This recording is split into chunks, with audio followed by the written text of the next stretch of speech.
Hello cutie! সুখে কিন্তু চলে এসেছি সুখেশ লিটল ওয়ার্ল্ডের আরেকটা ছোট্ট মিনি ব্লগ নিয়ে। তোমরা সবাই ভাবছো তো যে কি ব্যাপার এই মেয়েটা রোজ কোথায় চলে যাচ্ছে সেজেগুজে?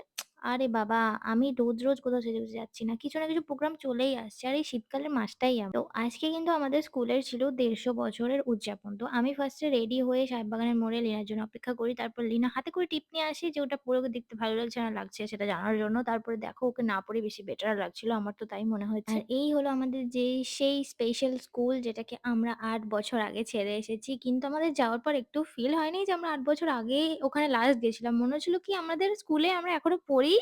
কিন্তু আমরা গেছি ড্রেস-ফ্রেস চেঞ্জ করে সেই একই রকম সবকিছু আছে। তো তারপরে কিন্তু আমার ফ্রেন্ড না এটা দিদিভাইয়ের ফ্রেন্ড রাখি দিদির সাথে হঠাৎ করে দেখা হয়ে গিয়েছিল। তো রাখি দিদিকে টাটা করে তারপরে বদমাইশ শাখা সেখানে চলে এসেছিল। ও কিন্তু ১ম এ আমাদের সাথে ঢোকেনি।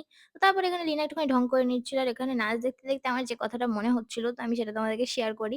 যে আমরা স্কুল ছেড়ে এসেছি এতদিন ধরে কিন্তু এখনো মানে আমি গার্লস এর বলবো, বয়েজ এর বলবো যখনই আমি ম্যাডাম গুলোকে, স্যার গুলোকে দেখি, আমার কেন জানি না মনে হয় তাদের বয়স বাড়তেই চায় না। মানে সেই সেম মানে যেমন দেখেছি সেম আছে। না কোনো বডির চেঞ্জ, না কোনো কথাবার্তা, পুরো সেম।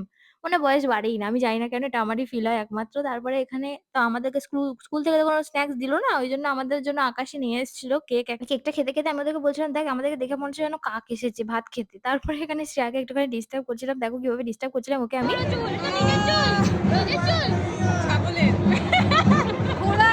তো দেখো এই ধরনের প্রোগ্রামগুলো কিন্তু চট করে আমরা কোথাও দেখতে পাই না। তো স্কুলে দেখছিলাম তো খুব ভালো লাগছিল ইউনিক কিছু। কারণ এমনি গান, নাচ, আবৃত্তি এগুলো তো আমরা সবাই দেখতেই পাই। আর এখানে কিন্তু আমাকে মালতী মাসির মতো লাগছিল। ওরা আমাকে নিয়ে খিল্লি করছিল। তো তোমরা যদি এরকম কোনো কাজের লোক চাও সরাসরি আমার সাথে কনট্যাক্ট করতে পারো। কিন্তু এই কোনো কাজের মাসি কিন্তু কোনো কাজ করে না। শুধু সারাদিন ধরে ঘুমায়। সেটা কিন্তু মাথায় রেখে তারপরে তোমাদেরকে নিয়োগ করতে আমরা ওখানে কুপন না কেটে এখানে খানিক ভিডিও করে নিয়ে তারপরে আমরা বাইরে থেকে হাফ প্লেট করে বিরিয়ানি নিয়ে এসে ঝপ করে সব ভাগ করে আমরা খেতে বসে পড়ি। তার মধ্যে আমার ফোনের চার্জটা মাত্র ১২% হয়। আমি স্যারকে দিয়ে দিই চার্জ দেওয়ার জন্য। এইটা হচ্ছে আশা স্যারের ছেলে। ও কি কারণে এত খুশি হচ্ছিল জানি না। যদিও এখানে খুবই মানে কি বলবো মানে গানগুলো একটুখানি সফট চলছিল তো তাই জন্য মানে খুব ঘুম পেয়ে যাচ্ছিল। আর ঘুমের কথা বলতে না বলতে দেখো এদিকে একজন ঘুমিয়ে মানে ও এমন ঘুমিয়েছে ও কিছু বুঝতেই পারছে না। আর এখানে লীনা আর আমি মিলে বদমাইশি করছিলাম। ভাবছিলাম ওকে তুলে দেবো না। তারপর যদিও আশা স্যার এসে ওর নাকটা টিপে ওকে তুলে দেয়।